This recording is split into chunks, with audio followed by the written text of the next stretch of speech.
My father gave the CEO position to my stepbrother despite my years of dedication. I've always believed in hard work and loyalty. Growing up, I watched my father build our family business from the ground up. It wasn't just a company to us, it was the legacy we were all supposed to uphold. When I turned 22, fresh out of business school, I joined the company. I started at the bottom, even though I was the owner's son. I worked long hours, learned every aspect of the business, and made countless sacrifices along the way. Over the years, I became the backbone of the company. Under my leadership, we expanded into new markets, streamlined operations, and doubled our revenue. My father was proud of me, or so I thought. He often praised me in board meetings and to our extended family, saying I was the reason for the company's unprecedented growth. I genuinely believed I was being groomed to take over when the time came.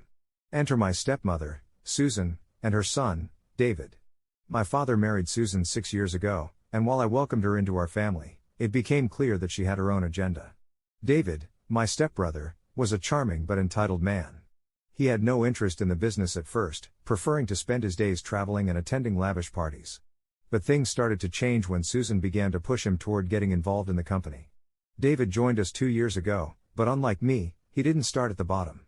My father gave him a senior position right away, despite his lack of experience.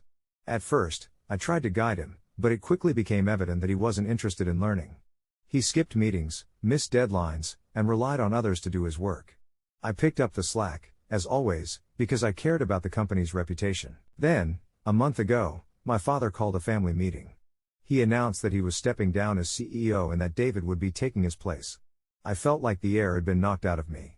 Everyone in the room was stunned, including the other board members. My father didn't even look at me as he made the announcement. Susan, however, had a smug smile on her face, and David looked as if he had won the lottery. I confronted my father privately after the meeting. I reminded him of my years of hard work, of the sacrifices I'd made, and of the countless hours I'd poured into the company. His response shocked me. He said, "You're too emotionally invested in the business. David has a fresh perspective, and he's what we need for the future." It didn't take a genius to see through the charade. This wasn't about David's so-called fresh perspective. It was about Susan's influence over my father. She had convinced him that her son deserved the position, and he had fallen for it.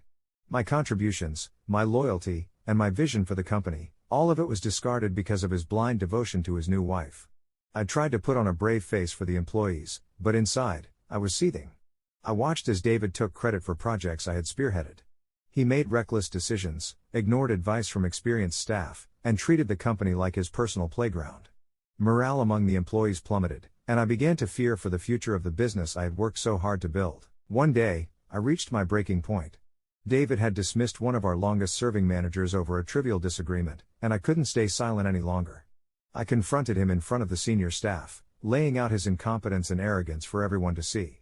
It wasn't my proudest moment, but I couldn't let him destroy what so many of us had worked for. My father called me into his office afterward. He accused me of undermining David and told me that if I couldn't support his decision, I should consider leaving the company. It felt like a knife to the heart. I realized then that my father had chosen his new family over me, and nothing I said or did would change that. I've since started exploring other opportunities.